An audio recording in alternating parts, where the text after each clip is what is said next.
Right now at 5, the shocking allegations against a legendary leader, Cesar Chavez, accused of sexually assaulting his partner in the labor movement. Dolores Huerta revealing the accusations today after carrying the secret for decades. Plus, LAUSD teachers rallying in downtown LA with a potential for a strike on the horizon. And temperatures continue to heat up across Southern California. Record-breaking heat and could be one of the hottest months on record. We're going to have all the numbers coming up. And I'm Summit Editor Mike Rogers at the desk. We're following new details on an early morning crash in Covina. Why it's now being called attempted murder. CBS LA at 5 starts now. This is CBS LA at 5. Good evening and thank you for joining us. I'm Pat Harvey. And I'm Rudabe Shabazi. We begin with the shocking allegations against the late labor leader, Cesar Chavez, the impact of farm working communities, and the call to remove his name from the monuments and the upcoming holiday. Well, Chavez and Dolores Huerta co-founded the National Farm Workers Association, but today, Huerta posted on Instagram that she had 2 non-consensual sexual encounters with Chavez that ended in pregnancy. And she kept the assaults a secret, she says, because, quote, she believed that exposing the truth would hurt the farm worker movement I have spent my entire life fighting for. She said an investigation by the New York Times and allegations by other women and girls inspired her to share her experiences. CBS LA's Jeff Nguyen is in San Fernando with more on how the community is absorbing the revelations. Jeff. Rudabe and Pat, along this mural, you will find several images of the late civil rights leader. And soon after the release of the explosive investigation from the New York Times, we may have found at least one example of his image taking a hit. Wednesday morning, a statue of Cesar Chavez at a San Fernando park was covered until workers took it down. There's going to be a lot of crying in our community. There's going to be grief in our community. CSUN Professor Gabriel Buena chaired a subcommittee for the United Farm Workers Union when he was a student in college. I've known him since my dad taught us about Cesar Chavez. Buena says Chavez is without a doubt the most popular Mexican-American hero. There's this street in Chinatown named after Chavez and a bridge in Boyle Heights in his honor. So he says the New York Times investigation focusing on accusations that Chavez abused young girls and women will have lasting impacts on so many communities. And this is extremely painful that that schools, parks, a Navy vessel is named after Cesar Chavez. Among the accusers, Dolores Huerta, who co-founded the UFW. In 2012, President Obama awarded her the Presidential Medal of Freedom.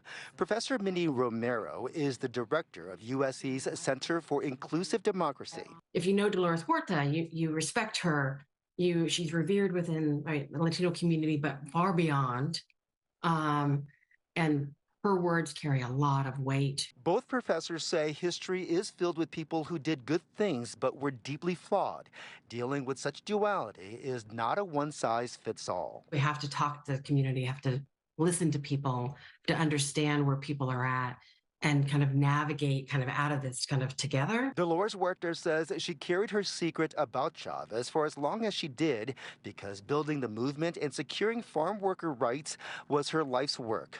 I felt for her and carrying that burden all these years. Her name is interconnected in the history books and still today. Buena, who knows Huerta, says it's important to not victim shame and to embrace her and all survivors who speak out about abuse. I think maybe we look to her and say, look, can you give us some guidance? And we need some community therapy in this process as well. We reached out to the artist who created this mural, which has been vandalized in the past. However, on the subject, dealing with the accusations against Cesar Chavez, the artist did not want to comment. We're live in San Fernando. Jeff Nguyen, CBS LA. Jeff, thank you. LA County Board of Supervisors Chairwoman Hilda Solis just announced she'll be introducing a motion calling for the renaming of Cesar Chavez Day, along with removing his name from any parks, streets, and monuments in the county. Fellow Supervisor Janice Hahn released a statement saying in part, quote, "The abuses of one man will never diminish the extraordinary sacrifices, accomplishments, and legacy of the women of the farm worker movement. It's time we put them first. I think it's time to change our name to March Public Holiday Farm Worker Day in Los Angeles County." Well, Governor Gavin Newsom was also asked about Chavez today and what happens to Cesar Chavez Day later this month. You know, there's a sense of urgency on that in the context of this being, month we celebrate the life and times of a figure we've long embraced and revered, and so now we're learning more, and we have to be there for the back of the victims, and we have to make sure truth and trust is restored, and we have to make sure we're transparent and people are accountable in that context. But on the campus of Fresno State, they are already covered up a statue of Chavez, and school leaders say they are making plans to dismantle and remove the statue. And there are similar statues of Chavez all across Southern California, including in downtown Riverside, where our Zach Boeto spoke with people about what should happen to these memorials. We'll have that part of the story coming up tonight on CBS LA at 6. And now to our weather, and another record-setting day for the heat across our area. And meteorologist Evelyn Taft is tracking those temperatures. She's here now with the next weather alert in effect. Indeed. Pat, Rudabay, we are still very much looking at record-breaking heat over the days ahead. We've got a next weather alert in effect through Friday, but even after the alert goes down, we are still looking at well above average temperatures. So speaking of above average temperatures, I want to show you a look outside right now at downtown, and you will notice clear skies and very warm conditions. Again, these are your current temperatures: 90 in downtown, 77 Malibu, 90 in Fullerton, 78 in Newport. I do want to mention that we could get some dense fog at the coast first thing tomorrow morning. That's not out of the question. The other thing I want to point out are sea surface temperatures, because 67 degrees is still pretty high for the month of March, let alone winter.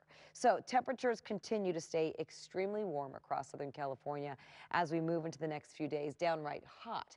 We're going to walk you through all the numbers, and of course, just a reminder that our next weather alert is in effect across all communities at least through Friday.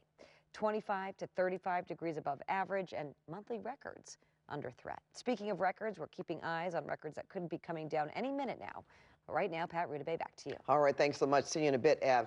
And happening now in downtown LA, teachers and workers across LA Unified coming together for a joint rally. Sky Cal is live over the protest, as you see there at Grand Park, as educators stand together fighting for a new contract. CBS LA's Hunter Sowers is at the rally where teachers are making their voices heard. Hunter. Yeah, Rudabay, Pat, I'm glad you're seeing that bird's eye view, because you really get a feel for just how many people are here. And I gotta say, the feel is really much like a party. You can hear the performances. We had a mariachi band earlier that was down here along with these ralliers of teachers that are really just demanding a better contract as they go to the negotiating table. So I want to introduce you to someone I've been speaking to. This is Amy Rafkin. She is a middle school teacher at Belvedere Middle School. You've been a teacher for 30 years, Amy. What are you hoping to see come from these contract negotiations? I would really like to see some central funding for school psychologists, psychiatric social workers. Our kids really need the emotional support, and so that local funds can be used for field trips, art and music programs. It's beautiful to see this many people here together for one, cause, and I'm sure it feels good for you to know that you have the support of other teachers. But when it comes to those arts programs, you work with special needs students. I mean, how would this make a difference in their lives? Oh, it would be fantastic for them. They're so talented, and we have electives that are academic lit, or there's not enough room, there's not enough programs for the music classes for them to be enrolled in. And right.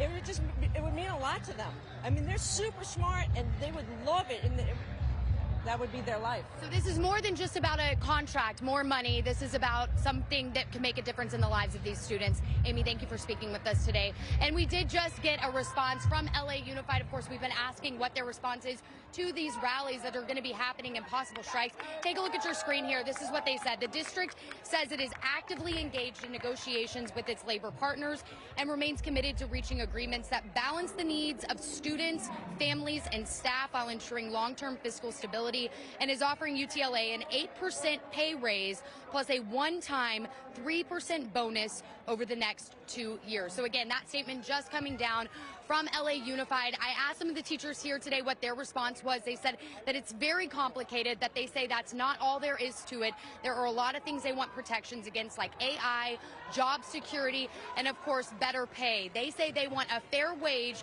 to live in one of the most expensive cities in America, Los Angeles, and they say they're just not getting that right now. So of course, we're going to be here for you all tonight, talking to teachers, talking about what they want, Pat Rudabay, and giving you that feedback. We're reporting live tonight from downtown LA. We'll send things back to you. All right, great, Hunter. We will check back in with you, of course. And just hours ago in Pomona, a man rescued from a hole at a construction site.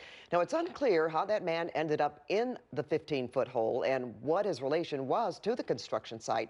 We don't know his condition, but we did see him taken to an ambulance on a gurney.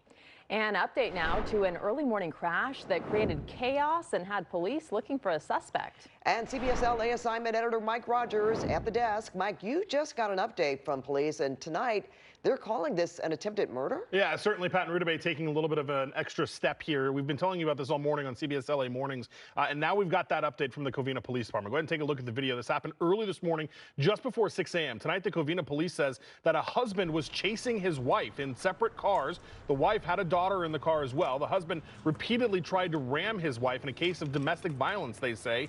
That ultimately led to this crash here in Covina. The husband then gets out of his car and runs and begins to hide in the neighborhood. Look at the security camera video that we got from people that live nearby. You can see the man running through their yard. Doesn't appear that he has shoes on either shoes or he's in flip-flops, but he is moving about through that yard. Now, the Covina Police Department says that he had hunkered down in one of those neighborhoods and behind one of those homes for quite some time. And as you can see him kind of moving about, trying to figure out where he's going to go. Ultimately, though, the Covina Police Department was able to get in here and they were able to take him into custody. There you see security camera video of that, or I'm sorry, cell phone video of that happening right there. Ultimately, this man has been taken into custody on attempted murder charges, allegedly attempting to murder his wife, according to the Covina Police Department, by using his car to allegedly chase her and then ram into her vehicle, ultimately causing 2 other cars to also be involved in the wreck. Guys? All right, thanks for breaking that down for us, Mike. And still ahead here at 5 o'clock, more close